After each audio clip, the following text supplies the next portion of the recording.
सृष्टि के आरंभ से पहले केवल अंधकार था। न धरती थी, न आकाश, न समय, न देवता। चारों ओर केवल शून्य और अनंत ऊर्जा का विस्तार था। उसी अनंत शक्ति से एक दिव्य प्रकाश प्रकट हुआ। वह प्रकाश इतना तेजस्वी था कि उसकी चमक से पूरा ब्रह्मांड कांप उठा। वही दिव्य शक्ति आगे चलकर महादेव के रूप में प्रकट हुई। इसलिए भगवान शिव को अजन्मा कहा जाता है, अर्थात जिनका जन्म किसी माता के गर्भ से नहीं हुआ।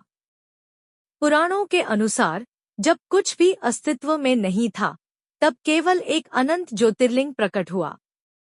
वह अग्नि का विशाल स्तंभ था जिसका न आदि था और न अंत। उसी ज्योति से भगवान शिव प्रकट हुए। उनकी जटाओं से गंगा बहने लगी।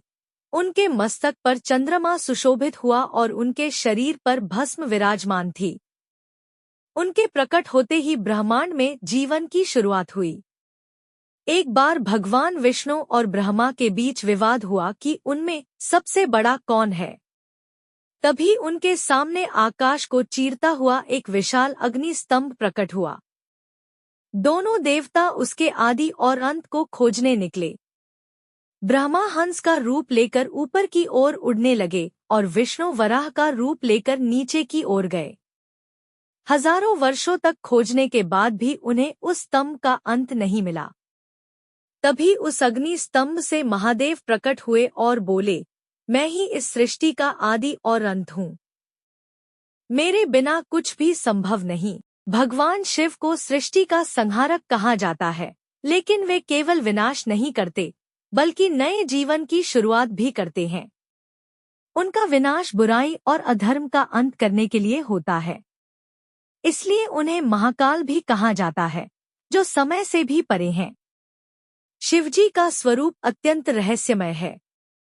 वे कैलाश पर्वत पर ध्यान में लीन रहते हैं।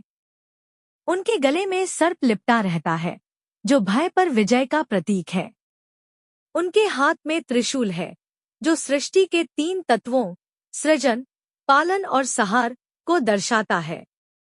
उनके डमरू की ध्वनि से ही संस्कृत के अक्षरों और संगीत की उत्पत्ति मानी जाती है। जब देवता और असुर समुद्र मंथन कर रहे थे, तब सबसे पहले भयंकर विष निकला। उस विष से पूरा संसार नष्ट हो सकता था। सभी देवता भयभीत होकर महादेव के पास पहुंचे। संसार को बचाने के लिए शिवजी ने वह विष अपने कंठ में धारण कर लिया। विष के प्रभाव से उनका गला नीला हो गया और तभी से वे नीलकंठ कहलाए। महादेव केवल देवताओं के देव नहीं, बल्कि अपने भक्तों के सबसे बड़े रक्षक भी हैं। वे जल्दी प्रसन्न होने वाले भगवान माने जाते हैं। एक लोटा जल और सच्ची भक्ति से भी वे अपने भक्तों की मनोकामना पूरी कर देते हैं। चाहे देवता हो, राक्षस हो या साधारण मनुष्य, जिसने भी सच्चे मन से शिव की आराधना की, उसे महादेव का आशीर्वाद अवश्य मिला। कहा जाता है कि जब भी संसार में अधर्म बढ़ेगा और विनाश का समय आएगा, तब महादेव अपना रौद्र रूप धारण करेंगे। उनके तीसरे नेत्र के खुलते ही पूरी सृष्टि कांप उठेगी।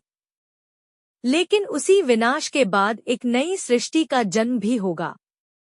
यही महादेव की अनंत लीला है, अंत से ही नई शुरुआत करना। इस प्रकार महादेव का जन्म किसी साधारण देवता की तरह नहीं हुआ। वे स्वयं अनंत शक्ति और ब्रह्मांड की दिव्य ऊर्जा का स्वरूप है। वे न जन्म लेते हैं, न मरते हैं। वे आदि भी हैं और अनंत भी।